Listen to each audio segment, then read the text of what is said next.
Judul, Darah dan Bayangan. Langkah para dewa bergema di dunia bayangan, sebuah dimensi yang penuh dengan kehampaan dan ketidakstabilan. Langit berwarna kelabu yang tak berbatas menciptakan suasana tegang seolah mengintimidasi siapapun yang berani masuk. Arka memimpin kelompok dengan pedang cahayanya yang bersinar lemah mencoba menenangkan pikirannya.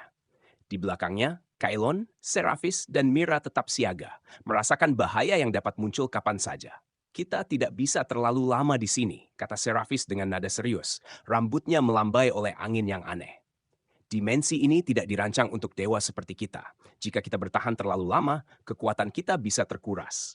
Arka mengangguk. Kita harus bergerak cepat. Forian dan Acheron ada di sini. Jika kita tidak menghentikan mereka, kehancuran akan meluas ke dunia fana. Namun, sebelum mereka melangkah lebih jauh, tanah di sekitar mereka bergetar. Dari celah-celah retakan hitam, muncul makhluk-makhluk bayangan berbentuk kabut yang mengerikan. Makhluk-makhluk ini, dikenal sebagai Wraith, adalah penjaga dimensi bayangan yang haus akan energi hidup. Kaelon maju dengan keberanian, pedang apinya menyala terang.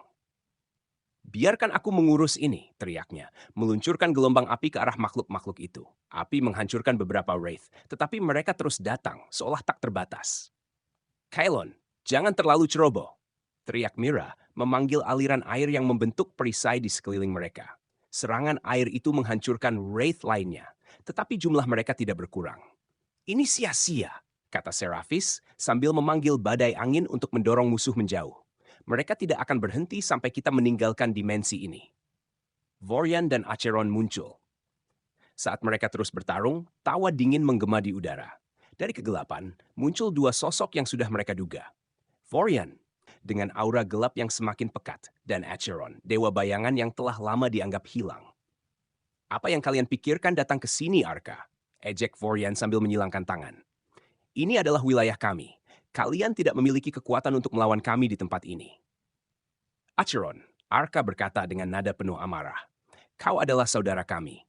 Mengapa kau memilih untuk membantu Vorian menghancurkan dunia?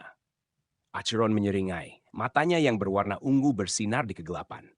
Saudara, kalian menyegelkanku bersama Vorian ribuan tahun yang lalu, meninggalkanku dalam kegelapan tanpa penjelasan. Sekarang aku menemukan kebebasan di sini, di tempat aku menjadi penguasa. Pertempuran sengit.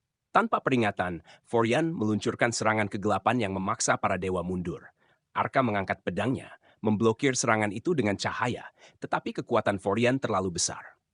Kaelon maju dengan pedangnya yang menyala, melancarkan serangan langsung ke arah Vorian.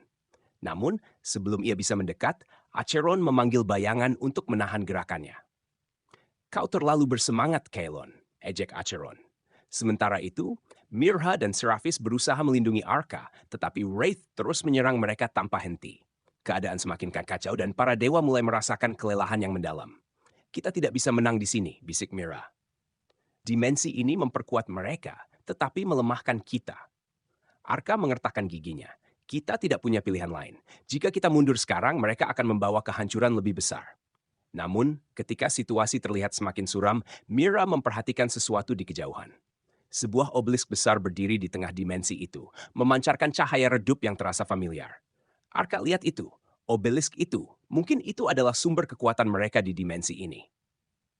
Harapan baru Arka mengikuti pandangan Mira dan menyadari bahwa obelisk itu mungkin adalah kunci untuk mengalahkan Vorian dan Acheron. Kita harus menghancurkannya, katanya dengan nada tegas. Tapi kita harus melewati mereka, kata Seraphis sambil menunjuk ke arah Vorian dan Acheron yang masih berdiri di antara mereka dan obelisk. Tidak ada waktu untuk ragu, jawab Arka. Aku akan menghadapi mereka. Kalian fokus pada obelisk itu. Dengan tekad baru, para dewa mempersiapkan diri untuk serangan terakhir. Mereka tahu bahwa pertarungan ini mungkin tidak akan berakhir baik. Tetapi mereka juga tahu bahwa kehancuran dunia fana bergantung pada keberanian mereka. Bersambung ke episode 4,